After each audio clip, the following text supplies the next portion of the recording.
Knight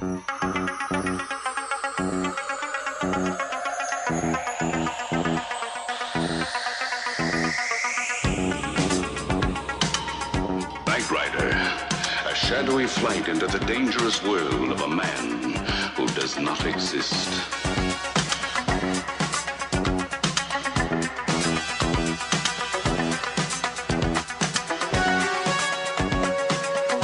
Michael Knight, a young loner on a crusade to champion the cause of the innocent, the helpless, the powerless, in a world of criminals who operate above the law.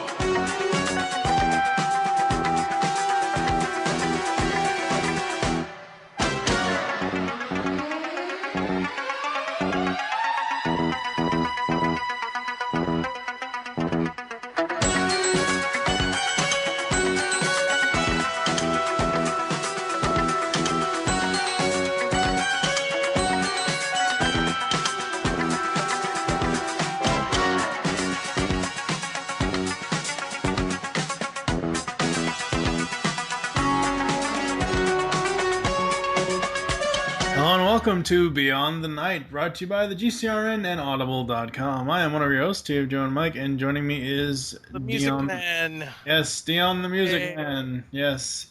We are finally starting. It is, as of this recording, it is the 30th anniversary of Knight Rider. This will air September 26th, 2012. September 26th was the original air date of Night of the Phoenix. Today we're going to be going beyond the night and reviewing the first 3 episodes because we count Night of the Phoenix as a 2-part, 2-hour episode, so it's not 2 individual parts, it's one whole story. From Knight Rider Classic Season 1. So what have you been up to since we recorded that episode 0 so long ago? Oh, back in the days. Yeah. Not really much, actually. I've been trying to see if there's been some interesting KR news, but there really isn't. No. Not a whole lot has been going on, per se. Yeah. Just keeping busy, I guess you'd say. Yeah. Yeah, and we're probably not going to do too many of these where we have general chat in the intro, but I figured since it was the first episode, we might as well do some stuff here. This is so not a news podcast. It's just not. No, it isn't. That would take too long for us to gather. Well, it wouldn't take too long for us to gather it. If there's tumbleweeds rolling by websites for Knight Rider news, that means there is no news. It's why it amazes me some podcasts in other fandoms can continually be a weekly podcast when there's like hardly anything going on. No news whatsoever. So, as I said, we are here to review Knight Rider Classic and all the other Knight Rider shows that have happened since then. So, KITT, hit the turbo boost and we'll be on with the show. Does it strike you that there's an uncanny resemblance between this young fellow and you as a young man?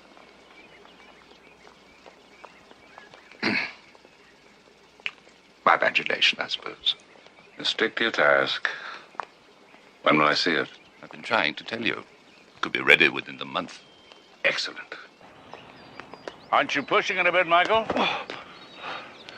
I gotta get back in shape real fast. I got one last debt to pay. Is revenge the only thing you can think of?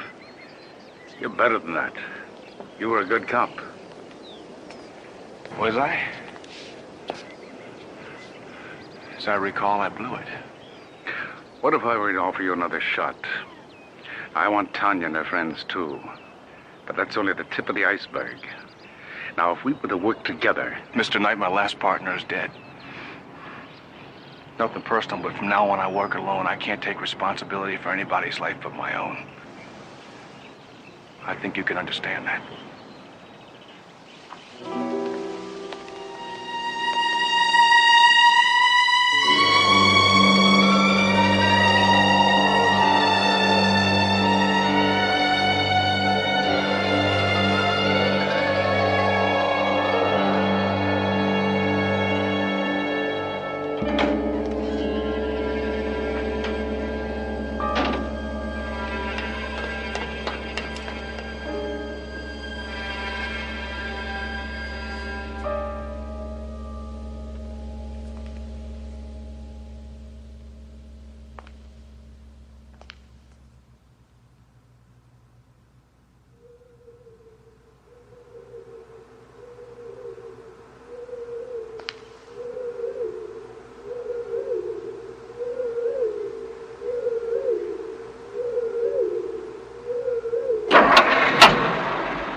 had your fun with our guest?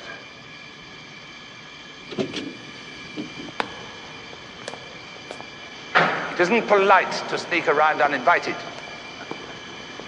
Be gracious, Devin. I think your explanation is well overdue. Damn right it is. What is all this? What are you guys up to, people sneaking in and out of here at all hours of the day and night? Look at who's talking. No, be quiet, both of you. Let's get down to business. I'm running out of time. And Michael here is now healthy enough to carry on. Carry on what? I don't know what you people do out here, but I just want to get on with my life. That's not very grateful. Aren't you the least bit angry at the people who left you to die? Angry? Angry doesn't even come close. But I'm going to adjust. You know why? Tell me. Because they're too big. The kind of criminals that operate above the law. Nobody can touch them. I don't agree with you. Well, you're entitled to your opinion. As for me, I'm pulling out of here tonight, and I'm taking my car with me. Prepare the car for him, Devin. Great deal he'll have to know about it before it's safe for him to drive. I must go to bed. I'm not feeling very well. You've just struck a dying man. Hey, listen, I like that old man. I really do. But, Devin, I gotta get on with my own life. You wouldn't have a life if we hadn't brought you here. Remember, there are still people who will kill you if they find out you're alive. But I'm legally dead, remember? Devin, I don't even know me with this face. Now, what's all this about my car? No resemblance between that car and your own is purely superficial. What are you talking about? Devin, that's my car. I left it out in the desert. No, it may look like your car, but in actuality, this vehicle is probably the most expensive car in the world. Come on, this is my car. What's this, new paint job? Feels like baby skin. Boy, those guys did a nice job. There's not a ripple on it. Like a mirror. It's not paint. It's a finish bonded into the molecular structure of a new substance. You mean the metal? It's not metal. And it's not fiberglass, excuse me.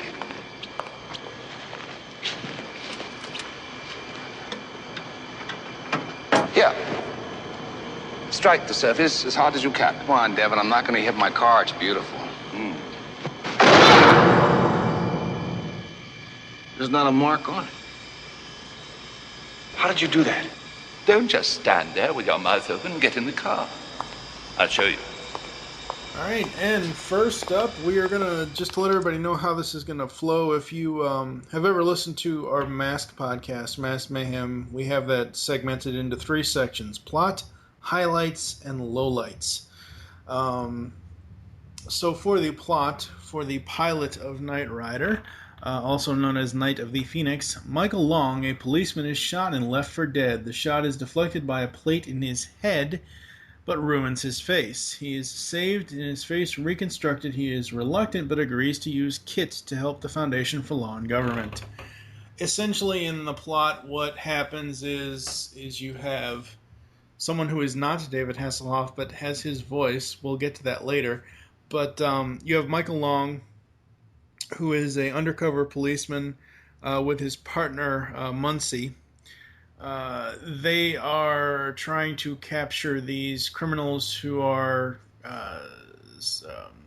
stealing secrets, stealing microchips and all kinds of top government secrets. And what really happens here is that, come to find out, the woman who is behind it all, Tanya Walker, or Tanya, whatever the hell her name is, I forget what her name is. That's right. And yeah, that's what I figured. That's right. Yeah. Oh wow, she a long lost ex-wife. Sorry. No, not in this day and age. So it comes to find out that she is the boss.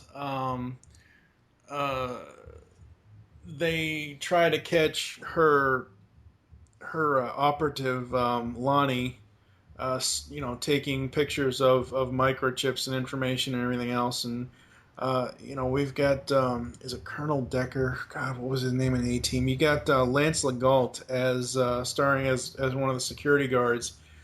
Who actually shoots Muncie, and Michael reveals himself to be an undercover police officer to Tanya as they get into a black Trans Am and races off to meet with Wilson, the head of security, and Lonnie out in the desert. And that's when we find out where Tanya is the brains behind it all, and she shoots Michael in the head. And I wouldn't marry a woman that scandalous. I just want to point that out.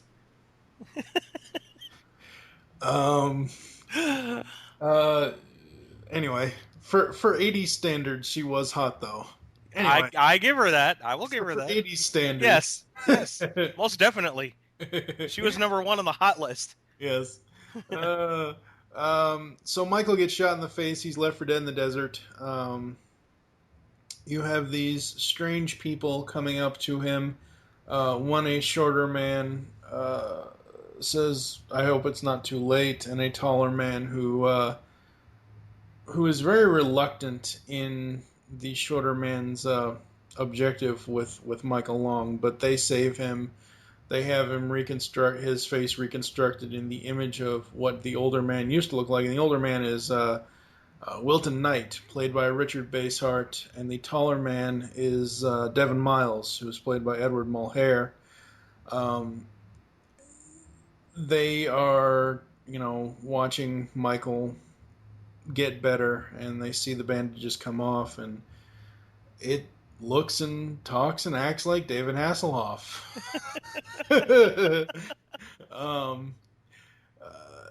The whole point in these scenes here is that Wilton is trying to impart on him that one man can make a difference. And, Wilton's trying to say to him, is revenge all you can think about? And, I know you're mad, but let's, put these people behind bars. Let's, put them where they belong versus getting revenge and killing them. In the middle of the, as we progress through the episode, you've got Michael, not necessarily breaking in, but there's been whispers between Devin and Wilton about the Night 2000. Of course, us as fans know what the hell it is, but for a first-time viewer, you may not know what it is and whatever else. And Wilton's like, no, don't tell me about it now. You've got a month and blah, blah, blah. So Michael eventually comes in there. And the car, we find out it is a car. It's not an alien spaceship, like a couple episodes from now. Yes, Earthling, I've come to take you away.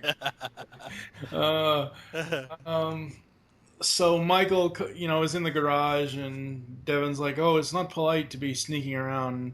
He's like, sneaking around?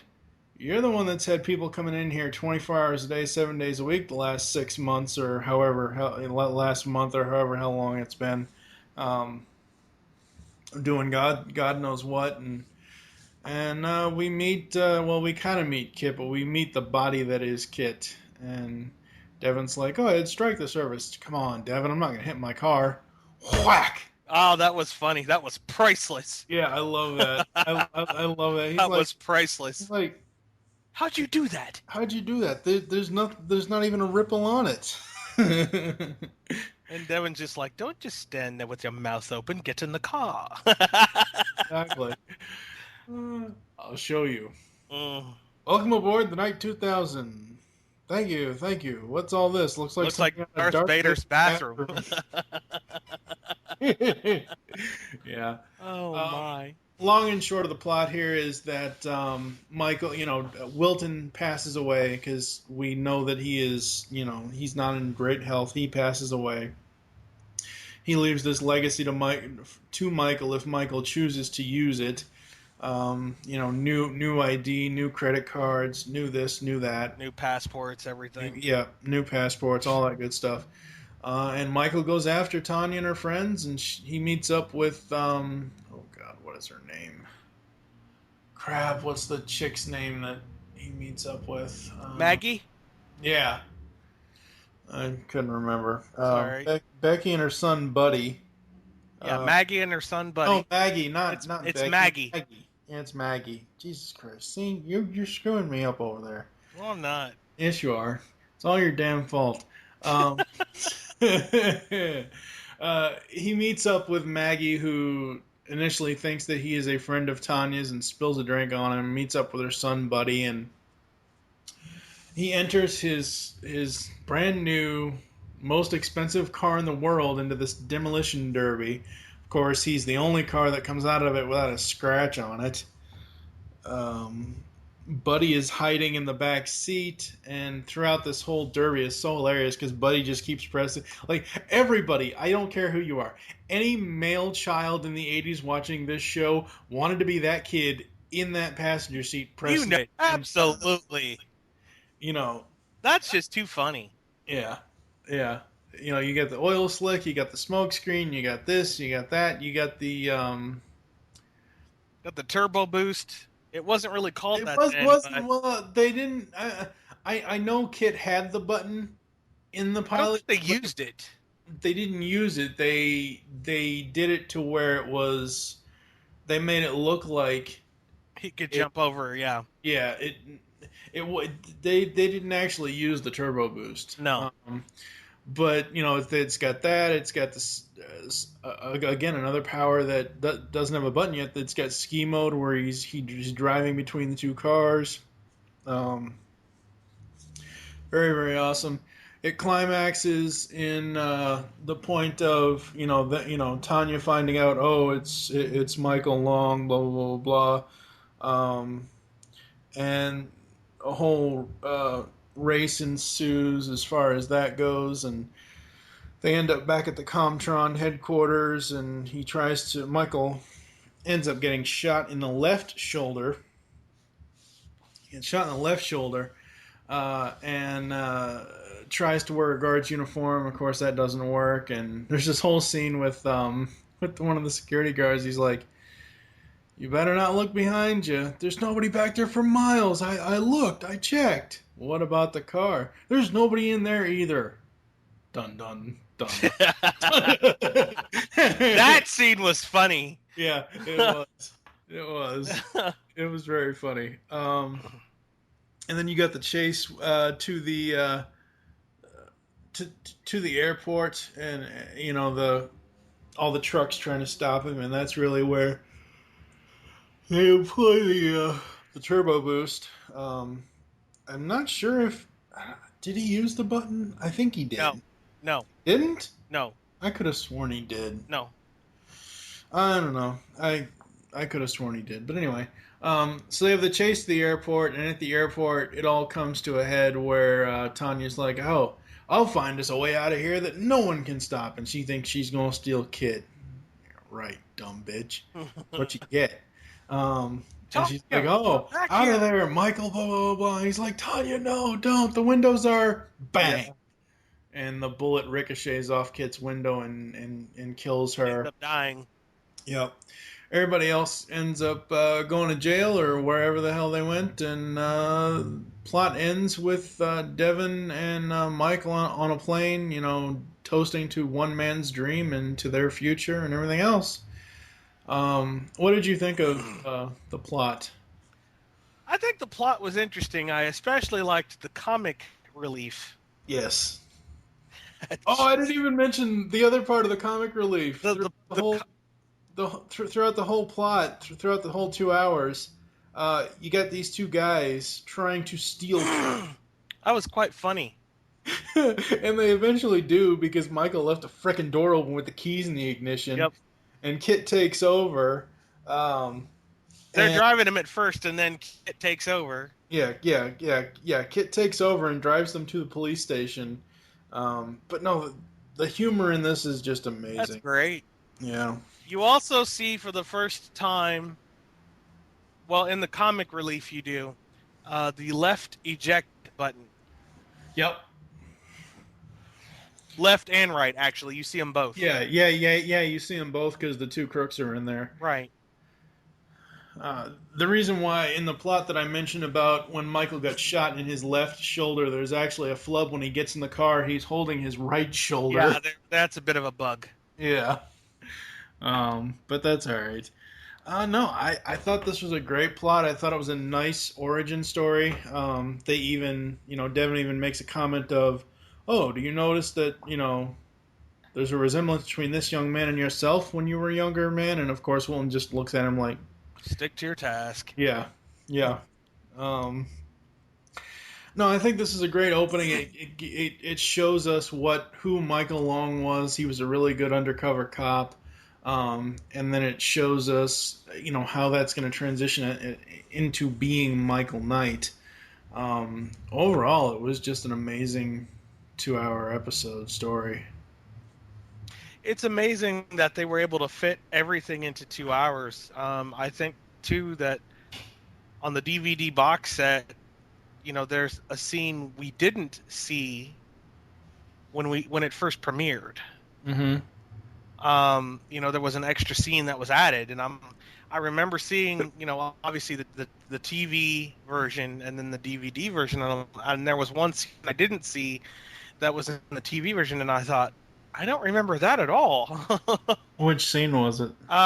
It had been when KITT was actually being towed. Oh, yeah. We didn't see that. No. We didn't see that one. No, but yeah, I think that's a DVD, actually. I think it's like a deleted scene or something like that. It was. Yeah, because, there's no...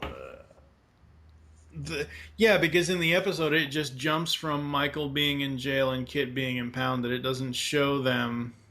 It shows them taking Michael away, but it doesn't show them taking KITT away. Yeah, and I don't think it shows them trying to get into the car.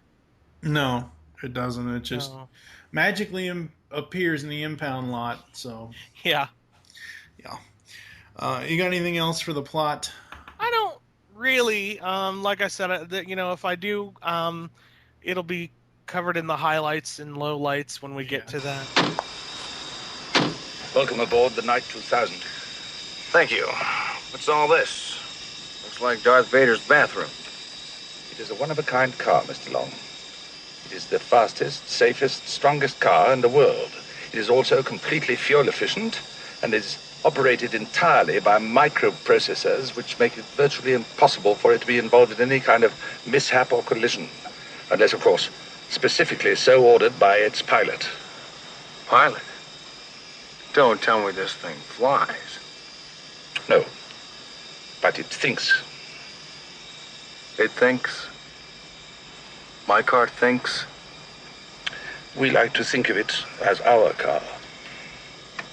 Now, in order to motivate it forward... I recognize the more rudimentary controls, such as the accelerator, Devin. I do know how to drive.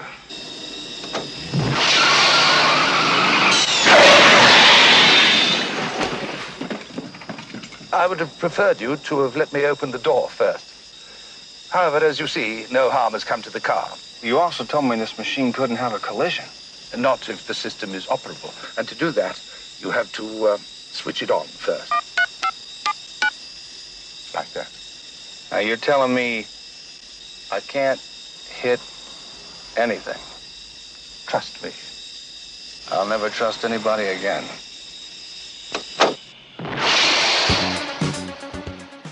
So let's turn our scanners on. I think scanners on is what the highlights are going to be, since KITT always uses a bunch of scanners.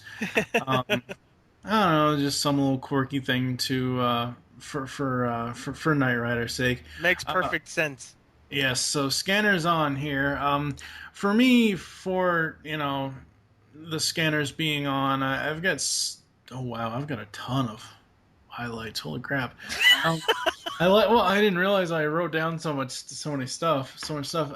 I like how there are so many parallels in the pilot. Michael Long has Muncie, and then later in the series, Michael Knight has RC3. Did you ever notice that? No, I didn't even think of that. He's paired with a black partner in the beginning, and then later on in the series, in season 4, he's paired with another black partner. That's kind of cool. his actual Trans Am looks like KITT, but obviously it isn't KITT. It's just a general production model for the Pontiac. I do love the test runs. I thought that was amazing. Just showing, what KITT can do. And the driving scenes, they're just amazingly shot. I've always loved, no matter how much I can pick this series apart, I've always loved just having KITT in the weirdest driving locations. Even if it's a big city or even if it's in the middle of the desert, that car stands out. It does stand out, but I think it's because of the scanner. Yeah, that's true. Deafness is always good when confronted by law enforcement.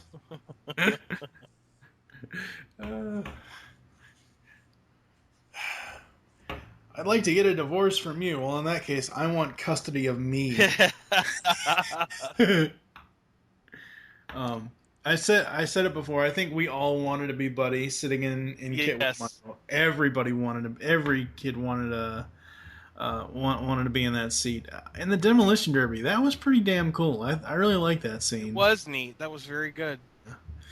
I love the bar scene where Michael's like, I gotta warn you guys, I'm heavily trained in martial arts, and they all laugh at him. Next thing you know, they're all flopping out the door. When Tanya's men attack, when he's like, Tanya, meet me here at 8 o'clock, and instead of Tanya showing up, it's all the other guys. Yeah, it's the drivers. They thought twice. Oh yeah.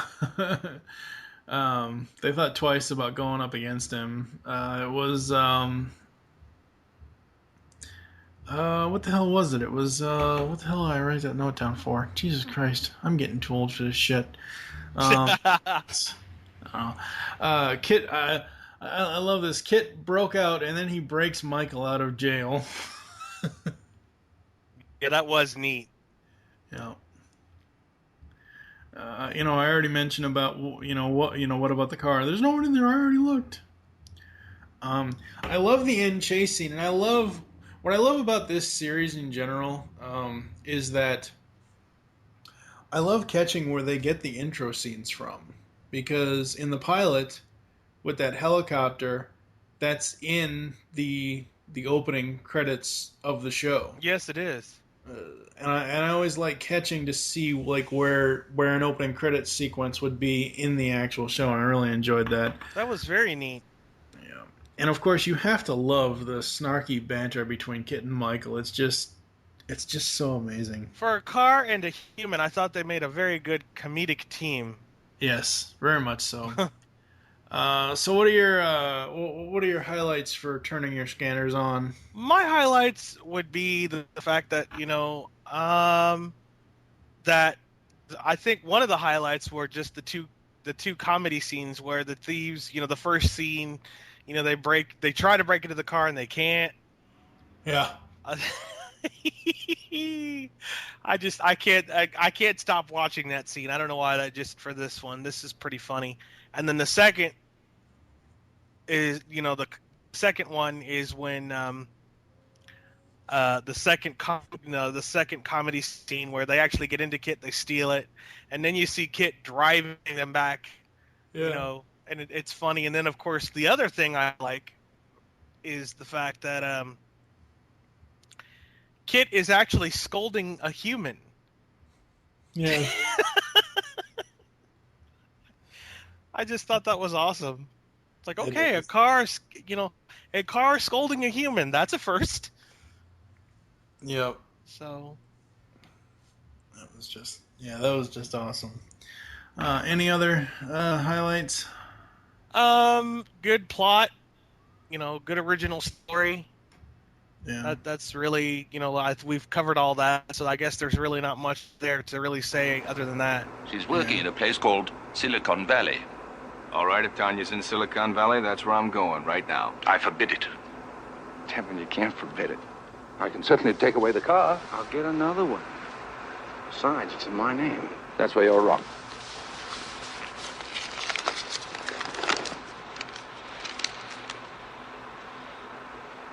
Michael Knight? Michael Long is dead. Remember that. How do I suddenly become Michael Knight? Yes, well, Driver's license, credit cards. it's all on Mr. Knight's orders. These are good now. Could have dated these ahead if you wanted me to stay here. You knew I'd leave when I wanted to. You're a primitive, Mr. Knight. You're quite predictable. You think the old man was pretty smart, don't you? A certifiable genius. He must have known what he was doing when he picked me to get a little revenge for him. I'm on my way. Oh, just a minute. There are several things about this car that I ought to explain. That's all right. I'm a fast study. I'll pick things up as I go along. Look, that's very foolhardy. Goodbye. Thank you. Oh, and I want you to know something. I kind of got to like you. What? Never mind. What's that mean coming from a primitive anyway?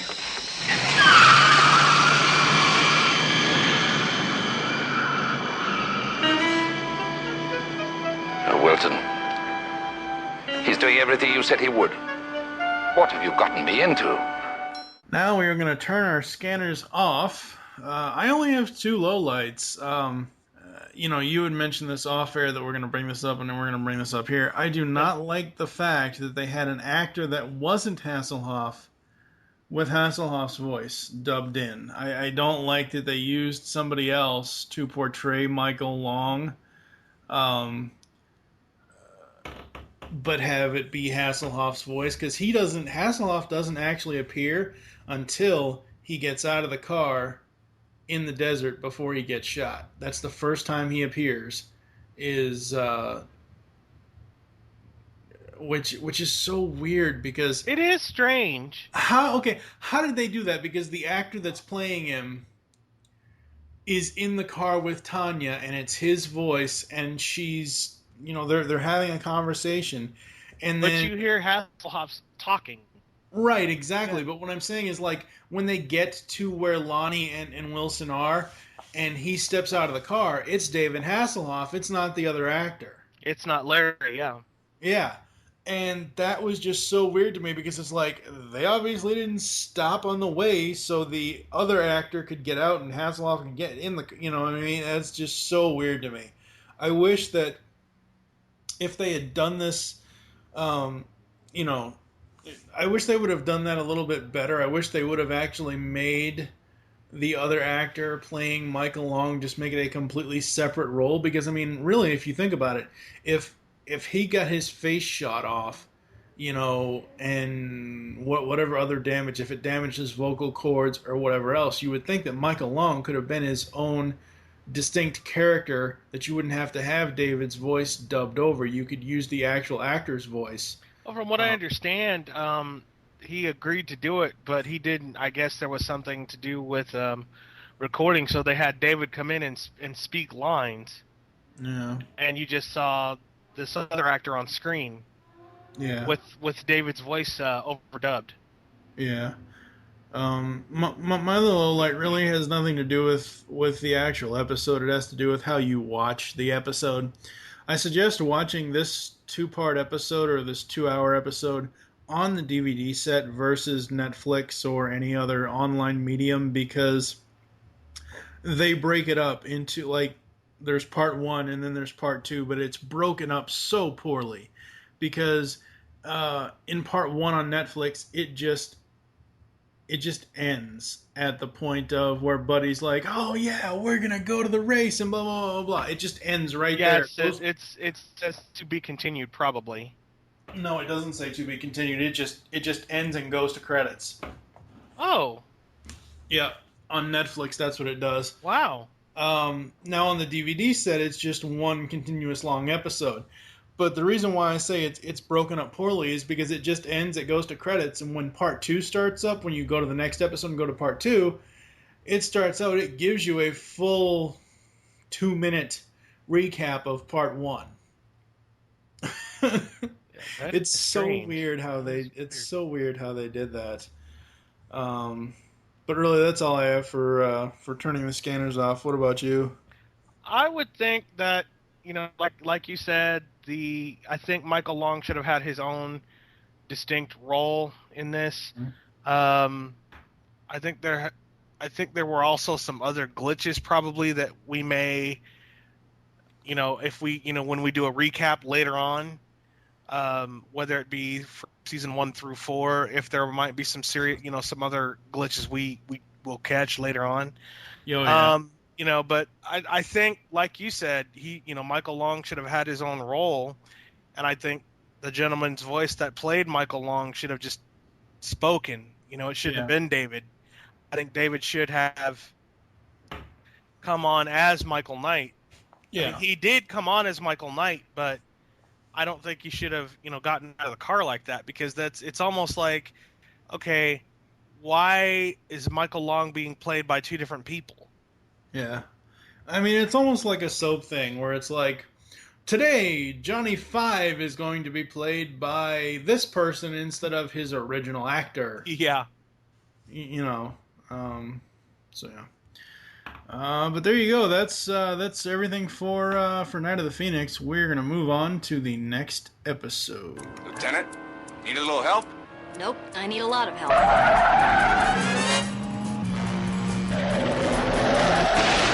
Someone tried to kill me last night. I think it may be time for another funeral. Michael, 3 heat-seeking rockets are approaching from the southwest. Is this a car or a spaceship? Can you take a direct hit, KITT? I don't think we want to find that out. So up next is Deadly Maneuvers. Michael investigates the suspicious traffic death of an Army colonel, and he has stumbled onto a scam. KITT navigates a missile test area at great peril. Essentially what I honestly don't know how they can start this show with something as cool as Night of the Phoenix and then go to this episode. You're asking the wrong human. This episode it's okay, but it's your general... I think they could have saved it for a later one. Yeah. It's your general Army undercover illegal operation thing. Oh, God. This episode just bores me to death. No, it does. It's like, Robin Ladd is coming back to see her father, but her father's dead, blah, blah, blah, blah. And damsel in distress on the side of the road. I will say this episode did have one good thing about it. It's where most of KITT's driving scenes come from. Yes.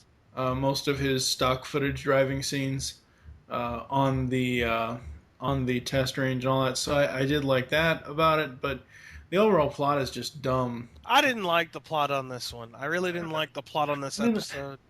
Yeah, it's just dumb because, Army chick comes back to surprise her dad, finds out her dad She finds out her dad's dead. Finds out her dad's dead, and then you've got the general and the other MPs, painting over tactical nuclear weapons and stealing them and selling them and blah, blah, blah. And then I almost call her Cheryl Ladd. Jesus Christ. This is not Charlie's Angels. You've got Robin who, you got Robin and Michael investigating it, and Michael finds out what's going on. And of course she gets caught and they, trap her in a tank on the test range. Michael eventually gets to her and saves her, and they chase down the general, and all is well that ends well, I guess. That's pretty much what the plot is. I mean, there's nothing of substance here. No, there really isn't. It's one of those episodes you can watch, but it's like, okay, I'm not interested. Yeah, the only thing decent about this episode was the action scenes. Right. I mean, that's pretty much it. That's about it. Let's turn these scanners on. For me, I've just got a few here. Will you stop at the odds I can handle? Sorry, Michael, you lose. I love it when Michael plays games when driving, or when having KITT drive, because, I mean, that was just... these computer things are a waste of time anyway. Yeah, exactly. Mysterious car crash, and of course it's faked. Again, it goes back to the bad plot. When I think he drives around it, but the scene where the car carrier truck is in front of him, when he's trying to figure out, when Michael's trying to figure out the how her dad died, as far as, you know, turning into the curve or whatever else. Yes. You know, part of that, I could have sworn when they were chasing him, I could have sworn that he was going to turbo boost either onto or over the car carrier truck, and he didn't do that. He didn't do either one. Yeah. I believe this is Bonnie's first episode. It is. You can cut the sexual tension like butter with a knife between.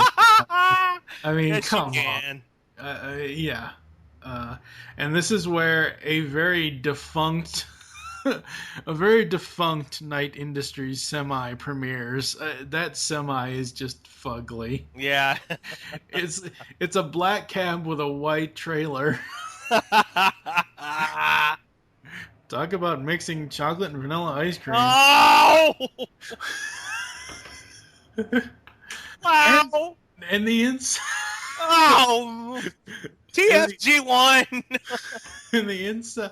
Well, the inside of the trailer is so weird. It doesn't look any better on the inside, though. Well, no. Okay, at times it does. At times in the beginning it does. But the dimensions of it are so weird because Michael will pull KITT in, and as you see that front shot of KITT being in the bay, it doesn't look like there's any room for Michael to open the freaking door. No, it doesn't look like that. And then they switch to a different angle or a different shot or a different set or whatever else, and there's all the room in the world for him to get out and for Bonnie to come out. Yeah, it's one of those weird camera things. And of course, yay, Michael saves the day. But we really have to talk about, and I wrote this as a highlight because I think it's just hilarious.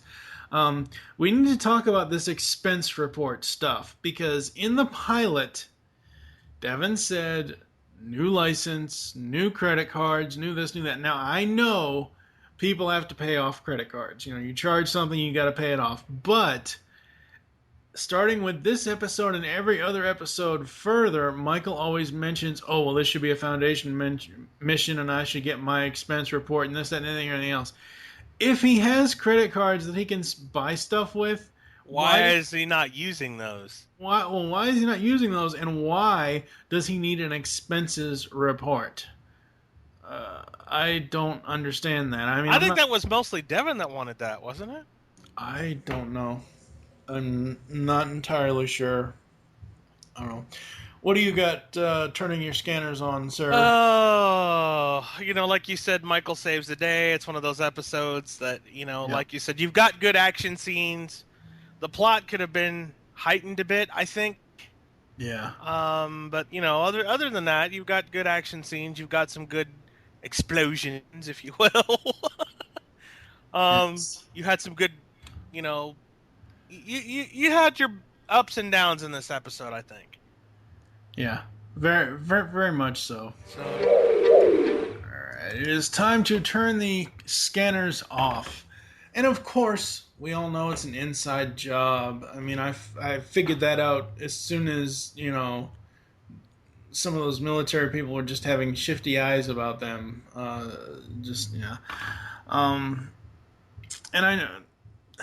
I know we praise the action scenes, but I know this was shot in the early 80s, because I'm betting by the time these episodes aired, I'm betting they filmed them at least 6 months to a year before they air.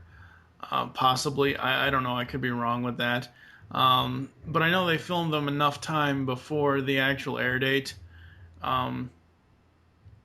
Those gun scenes on the test field when they showed the soldiers fire. It just reminded me, like, oh my God, what are we doing in Vietnam? You just made me think of that. I don't know why. But if you go back and you look at that, you look at that specific scene where the cannons are firing. Yes. It doesn't look like it doesn't look like an 80s military base. I don't know compared to a 70s military base, I don't know what an 80s military base looks like. I mean, I'm not expecting like, new wave and disco balls and everything else, but still it's like it just looked so 70s to me. Yeah, I'll agree with you there. I don't know why they couldn't have maybe made a little bit of a modification or something to it. You're right, it did look kind of like, back in the 70s, and it's like it just didn't work.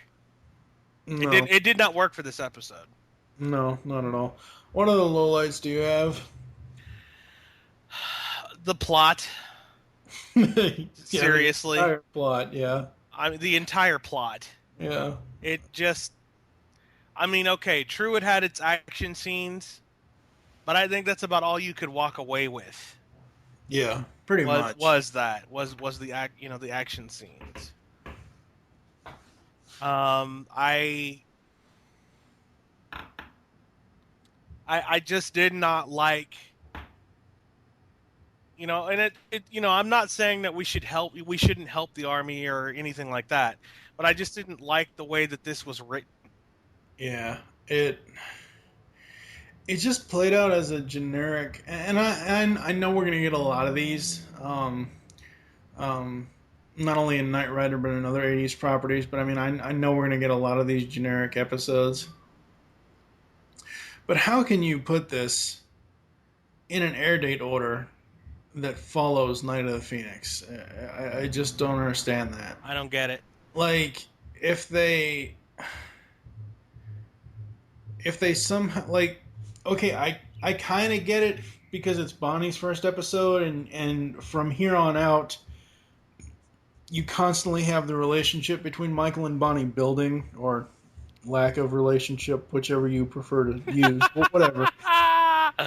Maybe I don't even think the term was around in the 80s, but essentially they are frenemies. But I just think that if you would switch this in the order, or if you switch this in the continuity, it would have been fine. Like, if you switch this with, like, Trust Doesn't Rust, or, something that builds on the continuity you started with Night of the Phoenix. Yeah, I know this is crazy, and I know we're going to cover this later in the podcast, but I think Trust Doesn't Rust should have been the next episode. Yeah. As crazy as that sounds. Yeah, possibly. But, Alrighty then. So we're going to move on to our final episode of the day. We're hungry. Real hungry. Your accidentally lousy man is 10 years out of date. Somebody makes a fool out of me and gets away with it. Is that a fact? Michael, they've got Davy!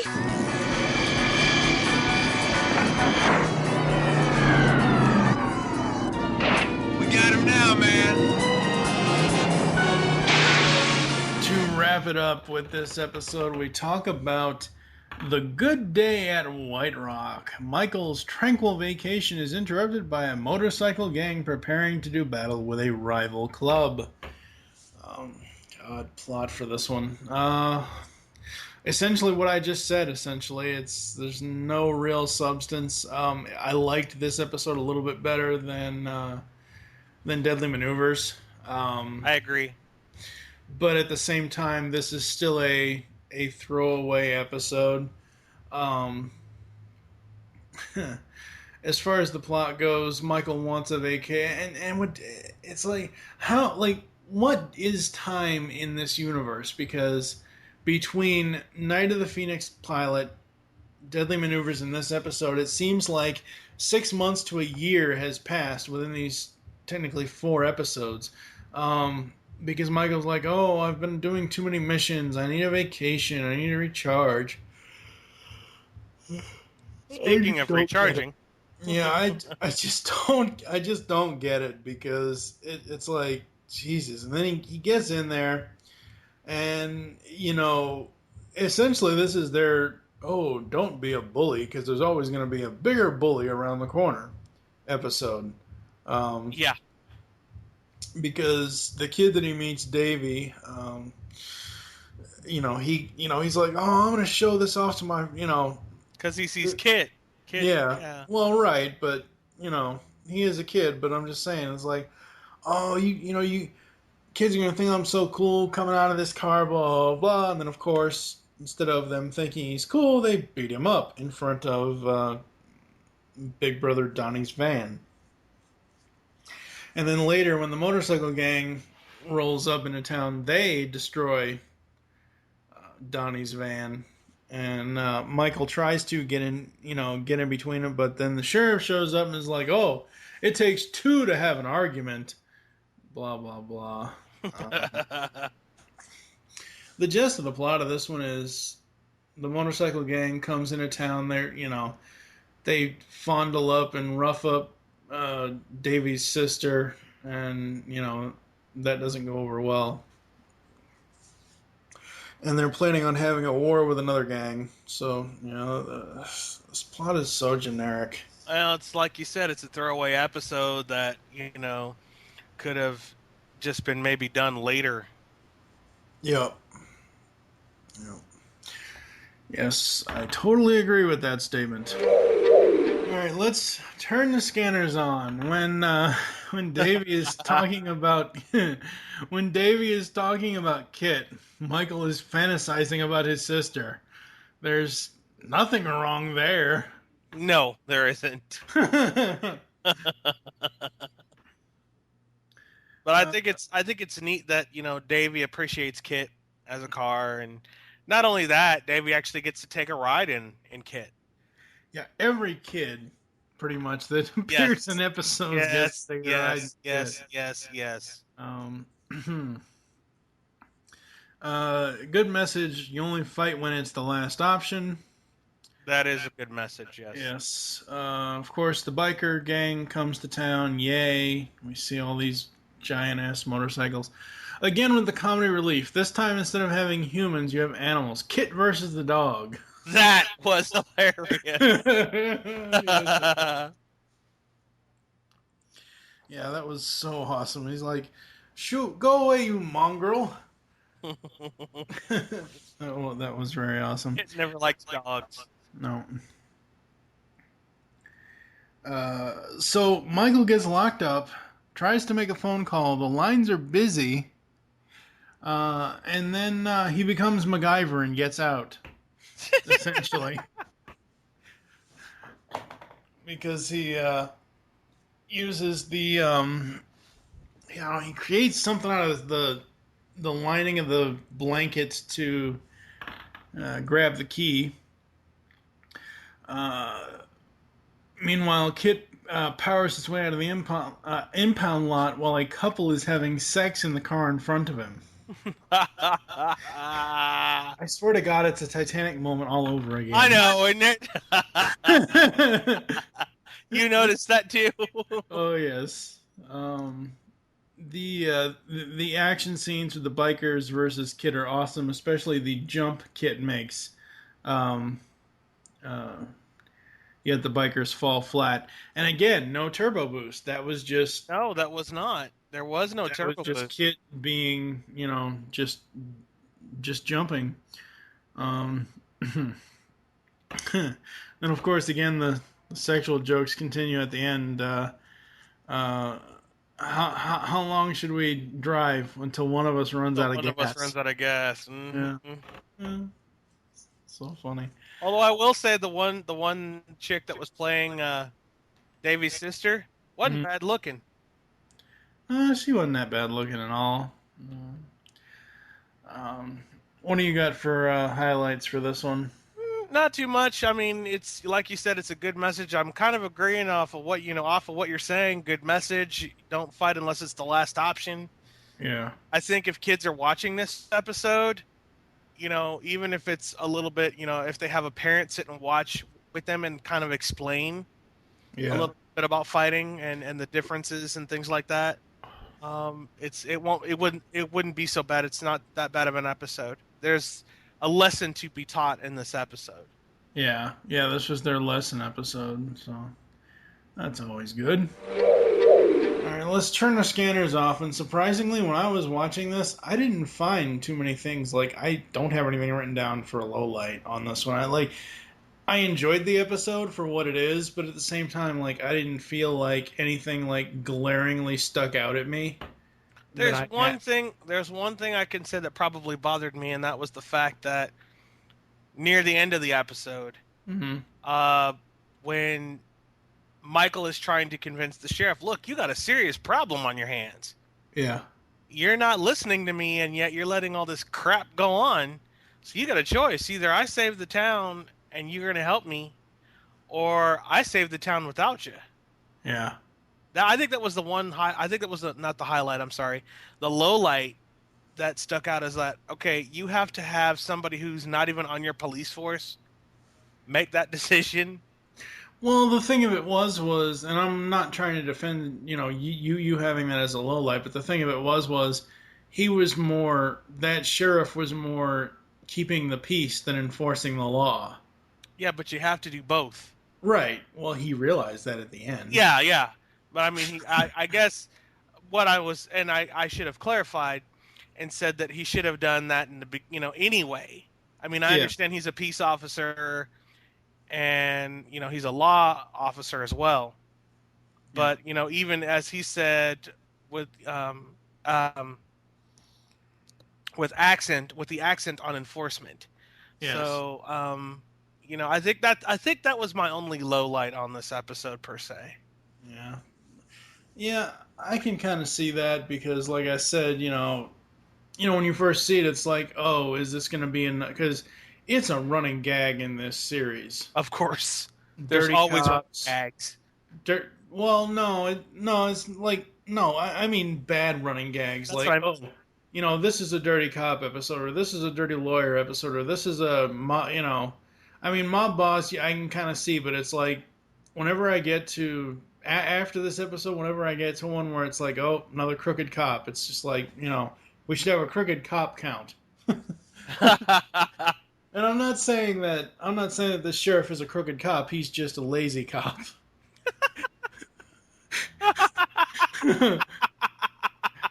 God, I hope no police officers listen to this shit. So, all right, I think I've dug myself in enough trouble here. So we are going to head to some ads. And possibly hear some other quotes from the episodes today, and we'll come back to close the show after that. Kid?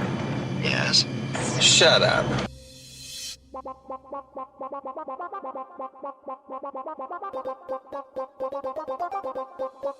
You can now hear the KITT Radio Network while on the go with Stitcher Smart Radio. Stitcher is a free use and talk mobile app available for your smartphone. And when you download Stitcher to hear KITT Radio, you'll have a chance to win money. Downloading is quick and easy. Just find Stitcher in the App Store. During registration, hit the promo code box and enter KITT Radio, all one word, to get automatically entered to win $100. The latest episodes of the shows will be waiting for you in your favorites. You'll get access to lots of other amazing shows too. Always available to you on demand, no syncing. It's Stitcher Smart Radio. Don't forget to enter promo code KITT Radio when you register.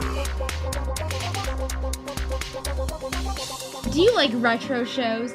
Did you grow up in either the 80s or the 90s? Then tune into Telecast, GeekCastRadio.com's newest podcast. Join us here on the Telecast as we revisit some of your favorite shows, such as Clarissa Explains It All, Salute Your Shorts, Saved by the Bell, and much, much more, only on GeekCastRadio.com.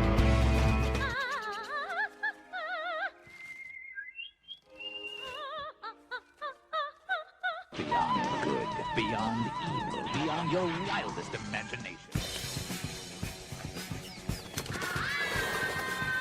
Are you ready to have your dreams worked on? That's right, Beyonders. Season 2 of Tooncast Beyond is coming soon, and we will be talking all kinds of films from DreamWorks Animation.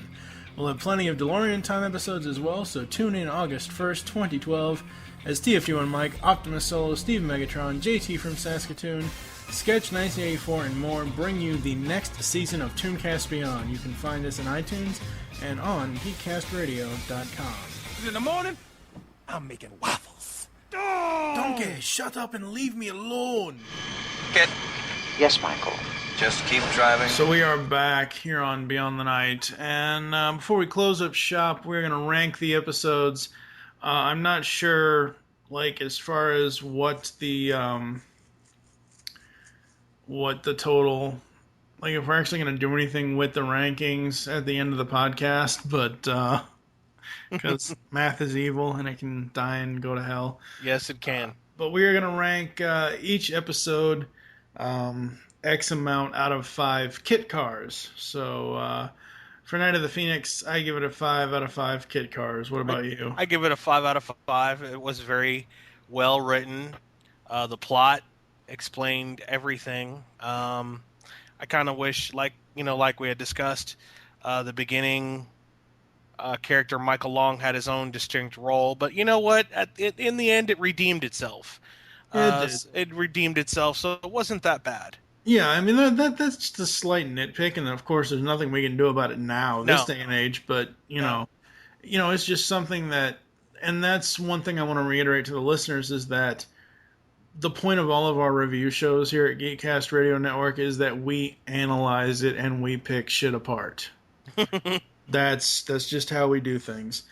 For Deadly Maneuvers, I'm actually giving it a 1 KITT car out of 5. 1.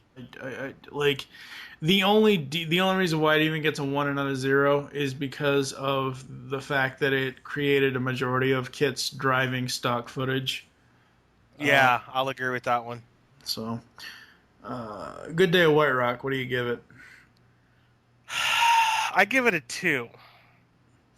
I'm going to give it a 3 out of 5 KITT 3? cars. Yeah, I don't know. I really liked it. I see why you're giving it a 2 because of your issue with the police, with the sheriff. Yeah. But overall, I thought it was really it doesn't. It's a good episode, like I said. Yeah. I'm not saying it's a bad episode. I'm not saying it's horrible. Yeah. But I guess I'm just 2 out of 5. Yeah, and for me, 3 out of 5. Right. I think the reason why I gave it a 3 out of 5 is just purely because of KITT versus the dog.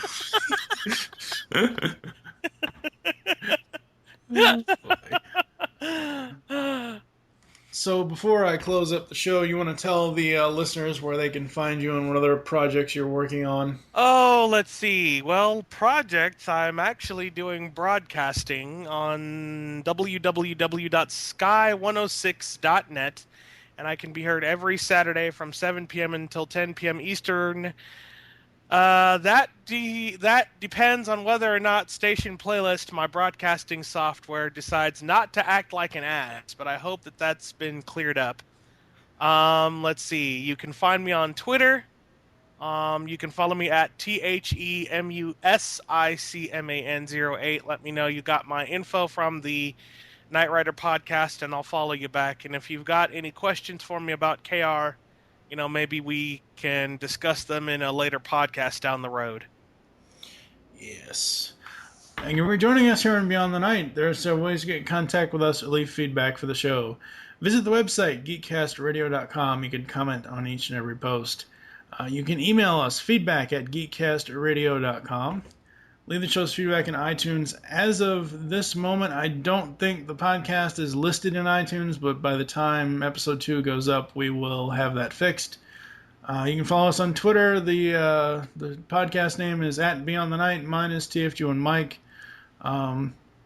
You can become a fan of Geekcast Radio over on Facebook. Go to facebook.com/GeekcastRadio Network.